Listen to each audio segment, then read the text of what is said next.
Gregory Shepard, an entrepreneur who's built and sold 12 businesses, a recipient of 4 private equity awards, TEDx speaker, and Forbes author. This is the Boss Podcast with Gregory Shepard. I see thousands of deals, from software to robots, and joining me today is an investor who thinks along the same lines as I do, Dakin Sloss. Dakin is the founder and general partner of Prime Movers Lab, a company that invests in breakthrough scientific startups that they say will revolutionize the world's most important industries and transform billions of lives. They just made news last week when they announced that they raised $245 million for its second early stage investment fund. Dakin, welcome to the show. Well, thank you, Greg, for what you're doing to inspire entrepreneurs, and thanks for having me on. I appreciate it, Dakin. Before we discuss the newly announced second early stage investment fund, I briefly described what you and your team do at Prime Movers Lab. So tell me, why does it exist? Yeah, Prime Movers Lab invests in breakthrough scientific inventions that have the ability to transform billions of lives. And we really exist for 2 reasons, science and service. And what I mean by that is there's this gap in the early stage venture ecosystem where there's not enough capital. It's less than 10% of the capital going to hard tech, deep tech. These are things like energy, transportation, infrastructure, manufacturing, things that really matter to human beings' lives. 90% of the capital is going to like e-commerce and web apps and mobile apps. And while these things are important, I think the next 30 years are going to be defined by things that are actually happening in the physical world. And that's where we focus. And that's what I think can really make the average human being's life much better. So that's the first reason that we exist. And the second reason that we exist is I really think historically, venture capital has treated founders like the product in a certain sense of leveraging founders in order to produce exits and financial returns. And our approach is quite different because I was a founder myself and I was disappointed with that approach. I really think you need to treat founders like customers, where we're going above and beyond to help partner with companies and help partner with CEOs to make sure that they succeed. And we're in the trenches with them, rolling up our sleeves, getting things done, and providing them all the resources they need to win. I love that. I'm a founder too. I've done 14 exits, and I know that perspective of the banker's perspective or the VC or investor's perspective dealing with you as an entrepreneur, and you're not really getting the love and the question of how can I help you doesn't come up too often. So I think that that's a really good perspective. It's refreshing to hear that. I have to tell you that. Well, thank you. Yeah, I mean, I was actually sitting with my wife kind of complaining, like VC is so broken. We need to fix these things. And she's like, you're an entrepreneur. Fix the problem. And this is what we came up with, to fix the problem. And I think thinking about it as you are in service to a founder is just a radical shift in mindset. And then there's a lot of common sense, easy things to do when you're taking that approach that is probably not the typical approach. But if you ask that question, there's a lot of good answers to how can we make sure that a founder not only is successful, but enjoys the process, right? I think it's really important that entrepreneurship isn't just something to produce an outcome, but it helps a person grow. It helps a person develop. It helps their community, their family, their ecosystem develop. And that kind of big impact that entrepreneurs want to have has to start with the individual and with their team and with the kind of culture that they build. I agree 100%. I've been saying that the finance side of entrepreneurship is fundamentally broken for a long time. And I put together some articles and, have a book coming out, all that stuff about how to fix it. And you're in direct alignment with where I'm at. It's really great to hear this. But let's take a moment and step back and talk about your first fund, which was a $100 million investment fund. What did you do with that? Can you talk a little bit about what that fund was, what you did with it, what happened with it, what the thesis was, so on and so forth? Yeah, thank you. Yeah, and we're definitely in great alignment there. And I think what's so cool is that philosophy actually produces amazing financial returns as well. So it's not like an either or. The first fund has demonstrated that. Our first fund is on track to be the best performing fund of 2018. Basically, we invested in some of the most important problems facing humanity. So we have 4 different companies that are kind of breakout winners from that fund. Momentus, which is the first in-space infrastructure company, and they've already announced going public via SPAC merger shortly.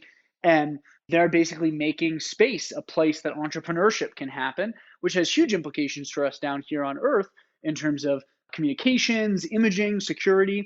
We have a coronavirus vaccine company, COVAX, which has announced $2.8 billion in vaccine pre-sales. And they basically have the most effective, safe, affordable, distributable vaccine. So it can actually serve underserved communities in Latin America and Africa and Asia that otherwise aren't getting access to kind of vaccine supplies that are being consumed by the first world.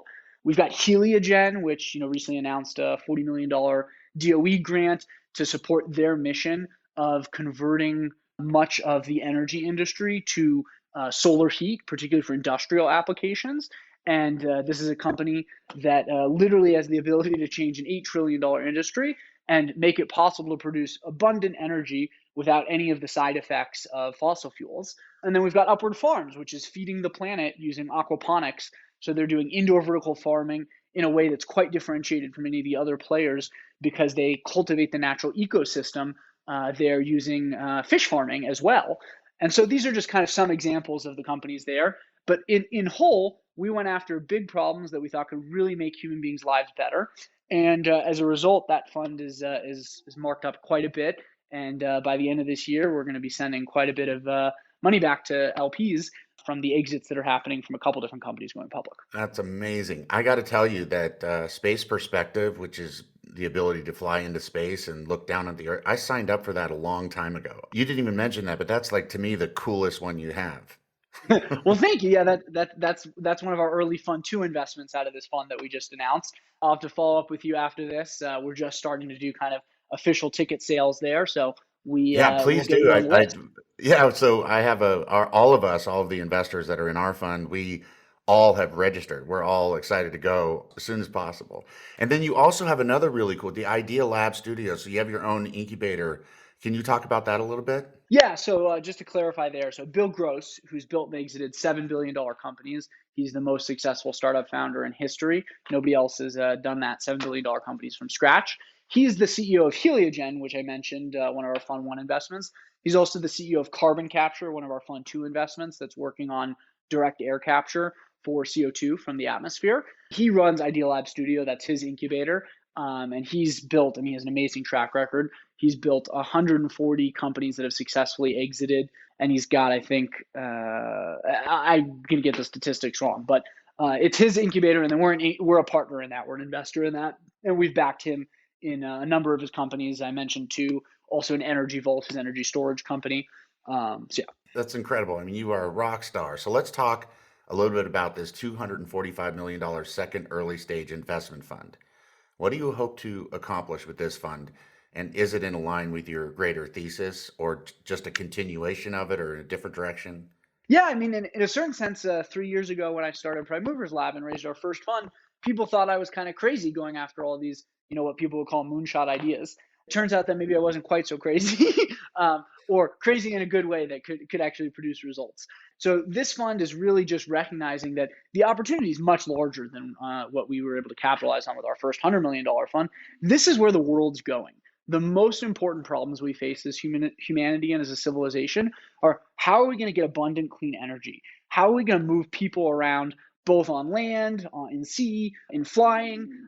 What's the infrastructure going to look like that delivers clean water to billions of people across the planet? How are we going to feed people in ways that are good for the environment, good for people, particularly as billions of people in India or other countries are kind of coming online and increasing demand on food production? How are we going to extend our human lifespan? So a lot of what we do is in the biotech world and longevity and neuroscience.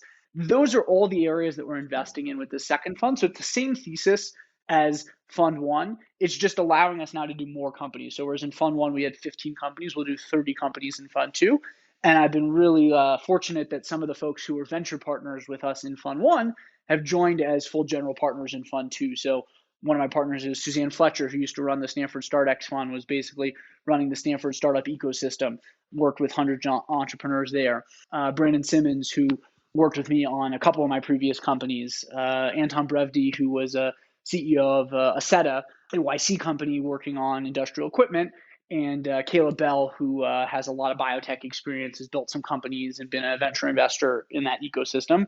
And so really thrilled, as an entrepreneur. And I think of building a VC firm as an entrepreneurial activity. as an entrepreneur, something's going right. If you look around at everybody, you're like, why did all these people sign up to work with me? They're so impressive. That's incredible. I remember reading the press release, and it said investment fund raises $245 million to support dozens of breakthrough scientific disruptors ready to transform billions of lives. So it looks like you're aiming low, huh? Well, I think I'm going to get the quote wrong, but actually one of our other partners is Tony Robbins, who's a good friend. And basically, he has like a great quote that, life supports more of whatever supports life. And we as humans tend to be poo-pooed a little if we go for big goals, because we might fail. But every failure is actually just a step along the path to success. And I think by going after big things that can really be meaningful and having the right intent to contribute and to serve something much beyond ourselves, resources show up, great team members show up, great opportunities to connect with folks like yourself show up that wouldn't show up if we just went after something small. And so some people do that kind of stuff for like ego reasons or to feel important. I think we're really doing this just because we want to have a big impact. And this is this amazingly unique time in human history where already today we have the technology to solve every material challenge and problem that everyone on this planet faces. And now we just need to actualize that. And it takes the willingness. It takes a willingness to kind of do the work to make that happen. And it takes a certain level of caring, I think, to really view us all as part of a shared human family. I love that. And so that is your, as Simon Sinek says, your why. And so energy, transportation, infrastructure, computing, all of these things are the inspiration to get through to your why, which is helping us evolve as a species in the earth itself. And I wanted to ask you another question, kind of coming off the side of that a little bit. How has the pandemic either shifted or maybe even changed your focus, or has it at all? Yeah, I mean, I think thematically, it's brought biotech to the forefront even more. That's one thing that it's done. We actually happen to be a remote venture capital firm from day one. So we have 20 people spread out around the country, and we don't have a physical office. So it didn't change things for us from that perspective. There's some ways in which our diligence process shifted and evolved as everybody else went to remote work that we were evaluating too. Hmm.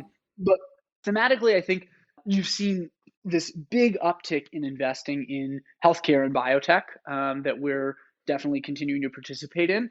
I think the other thing is, I think for all the challenges that the pandemic has produced, and it's obviously we see a lot in the news, the conflicts and the tensions that are going on in the world, there Hmm. is also this kind of unique thing going on of how often are we all so directly aware that we're having the same shared experience? We may be reacting to it differently. We may be arguing and fighting about it and have different perspectives about it, but we're all having the same shared experience of no matter what economic situation you're in, no matter what race you are, you're dealing with a global pandemic, and that's the same for everybody.